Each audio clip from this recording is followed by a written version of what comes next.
हरिओम प्रिय दर्शकों, यदि आपकी मीन राशि या मीन लग्न है तो इस वीडियो को पूरे ध्यान से देखिएगा, समझिएगा। इस वीडियो में हम समझने वाले हैं, जैसे कि आपने थंबनेल में पढ़ा, जुलाई, अगस्त और सितंबर, इन 3 महीनों में 7 भविष्यवाणियाँ वो कौन सी हैं जो आपके जीवन में बहुत ज़्यादा प्रभाव डालने वाली हैं। आपके जीवन में इन 3 महीनों में जो नवग्रहों में परिवर्तन होंगे, नवग्रहों के राशि परिवर्तन हो, वक्री हो, मार्गी हो, क्या रिजल्ट देंगे और कौन कौन से योग बनेंगे, उनका क्या प्रभाव आपके जीवन में होगा। तो आइए समझते हैं सबसे पहले हम ग्रह स्थितियों की।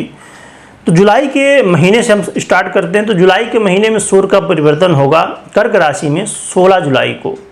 फिर मंगल का परिवर्तन होगा 12 जुलाई को वृषभ पर, और बुध का होगा सिंह में 19 जुलाई को, और शुक्र का 6 जुलाई को हो जाएगा कर्क में। फिर अगस्त के महीने की बात करें तो सूर्य 16 अगस्त को सिंह में अपनी राशि में प्रवेश कर जाएंगे, और मंगल की बात करें तो ये मिथुन राशि यानी कि बुध की राशि में 26 अगस्त को प्रवेश कर जाएंगे। और बुध की बात करें तो बुध 5 अगस्त को वक्री हो जाएंगे, फिर कर्क में रिजल्ट देंगे, फिर कर्क में ही अस्त होंगे, उदय होंगे, और फिर पुनः मार्गी होंगे।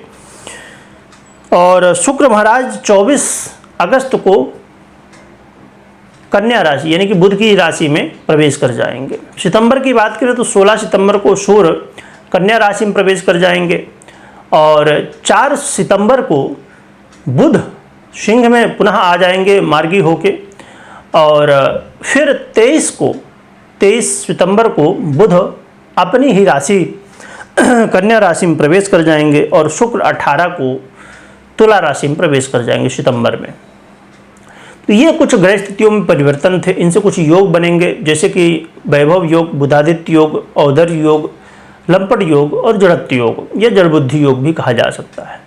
तो ये कुछ योग संयोग बनेंगे विशेष रूप से, और भी कई सारे योग संयोग हैं। अब आइए हम समझते हैं एक एक करके कि क्या रिजल्ट आपको ग्रह देने वाले, कौन सी 7 भविष्यवाणियाँ हैं।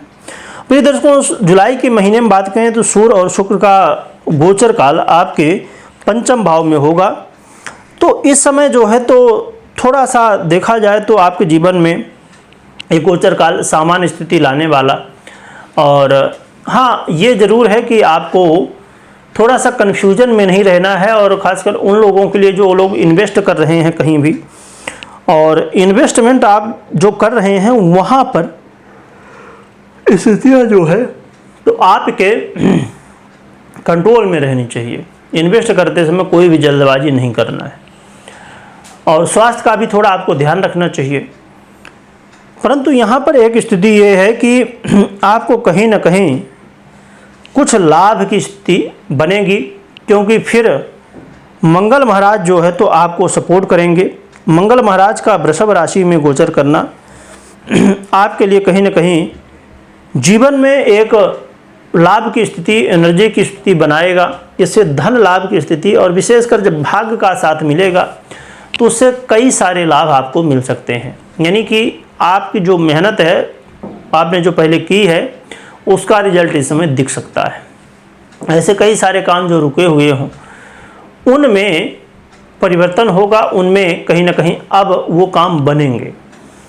और बुध महाराज की बात करें तो बुध महाराज आपके सिंह में गोचर कर रहे हैं। तो सिंह राशि में गोचर करते हुए कहीं ना कहीं थोड़ा सा आपको स्वास्थ्य का विशेष रूप से, जैसे मैंने बताया, कि ध्यान रखना होगा, और अपने वाणी में थोड़ा सा संयम रखना होगा, क्योंकि वाणी में यदि संयम नहीं रखते हैं थोड़ा वाद विवाद की स्थिति, और ख़ासकर दाम्पत्य जीवन में, या आप व्यापारी हैं तो व्यापारियों के लिए अपने वाणी में संयम रखना बहुत ज़रूरी होगा। शुक्र महाराज की बात करें तो ये आपके कर्क में ही गोचर करेंगे, जैसे मैंने बता ही दिया पहले। अब हम समझते हैं अगस्त के महीने को। तो सिंह में सूर्य महाराज गोचर करेंगे, और मंगल का भी परिवर्तन हो जाएगा मिथुन में। तो जहाँ सूर्य आपको थोड़ा सा दाम्पत्य जीवन में, यहाँ पर भी आपको संभल के रहना होगा, और व्यापारियों को भी सावधानी बरतनी होगी। वहीं जो लोग जॉब करते हैं उनके लिए ये समय कहीं ना कहीं धन प्रदायक होने वाला है, और आपके जॉब में कोई विशेष रूप से परिवर्तन होगा। परंतु यहाँ पर जो निर्णय लेंगे जॉब में, जो बात करेंगे, तो बहुत सावधानी के साथ अगस्त के महीने में, और ख़ासकर जब मंगल का परिवर्तन 26 को हो जाएगा तब से। और फिर आने वाले लगभग 1 से 1.5 महीने आपको अपने वाणी में संयम बरतना बहुत ज़रूरी होगा।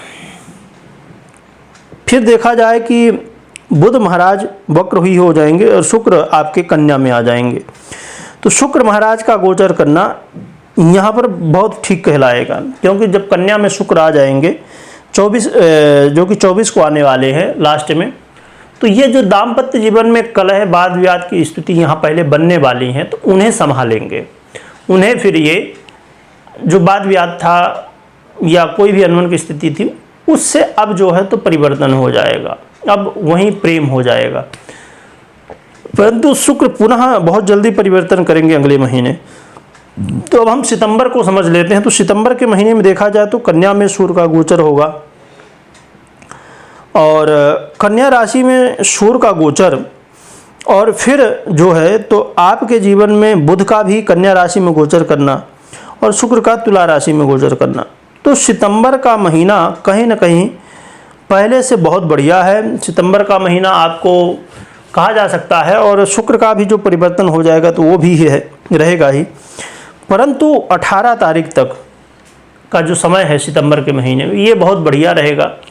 ये आपको व्यापारी भी हैं आप, तो आपको धन लाभ भी दिलवाएगा, और साथ में आपको दाम्पत्य जीवन में भी और बेहतर स्थितियां बनेंगी, और आपका जो निर्णय है तो वो कहीं ना कहीं आपको लाभ पहुंचाएगा। तो देखा जाए तो पूरा जो ये 3 महीनों का मैप है, इसमें एक बात निकल के आ रही है कि आप वाणी में संयम रखिए, स्वास्थ्य का ध्यान रखिए, और साथ में अपने दाम्पत्य जीवन को बेहतर बनाइए। इन बातों का यदि ध्यान रखते हैं तो फिर अगले महीने यानी कि सितंबर के महीने में इन 2 महीनों का जो थोड़ा नुकसान है वो रिकवर हो जाएगा। तो देखा जाए तो मिली जुली स्थितियाँ इन 3 महीनों में आपकी रहने वाली हैं, परंतु सितंबर में बेहतर हो सकता है। तो ये 7 भविष्यवाणियाँ थी। अब हम उपाय की बात करते हैं। तो उपाय के रूप में सबसे महत्वपूर्ण होगा कि आप अपने जीवन में अपनी कुल देवी की आराधना करिए, और साथ में भगवान भुवन भास्कर की आराधना करिए। इससे आपके जीवन में बहुत कुछ बेहतर हो सकता है।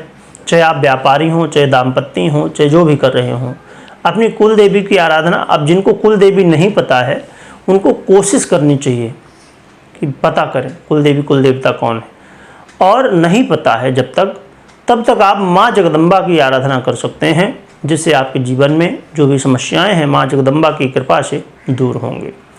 परंतु कुल देवी कुल देवता कौन है ये बहुत ज़रूरी है। आपके ग्राम देवता कौन हैं, कुल देवी देवता कौन हैं, आपके पुरोहित कौन हैं। एक मैं समय थोड़ा ले रहा हूँ, पर यह पक्की बात है कि बहुत सारे लोग आज के समय में पुरोहित नहीं रखते हैं, और आज इस दिवाली दूसरे पंडित जी तो अगले दिवाली दूसरे पंडित जी। ये बहुत बड़ा नुकसान आपने शायद यदि ज्योतिष में गहराई में आप गए होंगे तो पुरोहित का भी दोष लगता है। अब जैसे पितृ दोष होता है और कई सारे दोष होते हैं, उसी तरह एक पुरोहित का भी दोष होता है। पुरोहित का अपमान करना या पंडित जी जैसे लोग बदलते रहते हैं, ये सब चीज़ें कहीं ना कहीं, अब आपने पहले के समय में देखा होगा जो बड़े बड़े लोग होते थे, और हर एक व्यक्ति के घर में, ऐसा नहीं है। पहले के समय जितने भी हैं आप देखिए, यदि आप की उम्र मतलब आपका जन्म पहले हुआ है, और तो आपने देखा होगा अक्सर अपने घरों में या रिश्तेदारों के या अन्य घरों में कि एक पंडित जी निश्चित होते थे और वही आते थे, वही पूजा पाठ करवाते थे। अब एक प्रश्न और भी होता है, जैसे कुछ लोग कहते हैं कि चलिए हमारे पंडित जी भाई फ्री नहीं हैं, उनको समय नहीं है, तो तब क्या करें? तब उन्हीं से कहिए कि पंडित जी हमें कोई पंडित जी दीजिए, हमें ये पूजा करवानी है, आपको समय नहीं तो कोई पंडित जी को भेज दीजिए, तो फिर वो भेज देंगे। हाँ, यदि वो कह रहे हैं कि नहीं मुझे भेजने के लिए समय नहीं है, आप व्यवस्था करो, तो ठीक है। फिर यदि वो आज्ञा दे रहे हैं तो आपने बुला लिया, पर कोशिश करिए कि वही भेजें। और एक बार आपने बुला लिया वो ठीक है, परंतु फिर यदि दोबारा आपको पूजा पाठ है तो अपने कुल पुरोहित से ही आप संपर्क करिए। ये बहुत बड़ा दोष होता है एक, और ऐसा दोष है कि इसके विषय में लोग ध्यान ही नहीं देते। कुल देवी, कुल देवता और पुरोहित का दोष, ये दोष जो होते हैं, अब जैसे पितृदोष है तो अक्सर दिख जाता है, पर इसके विषय में लोग ध्यान नहीं देते। और ये एक ऐसी ये समस्या है कि वो वाली स्थिति है कि रोग पकड़ में नहीं आता है। समस्याएं तो हैं पर समझ में नहीं आता क्या करें। बहुत सारे उपाय कर चुके, बहुत सारे कुछ कर चुके आप, तो इसलिए और भी बहुत सारी बातें हैं, जितना आप गहराई में जाएंगे तो वो चीज़ें समझेंगे। तो इन बातों का ध्यान रखें। वीडियो देखने के लिए बहुत बहुत धन्यवाद।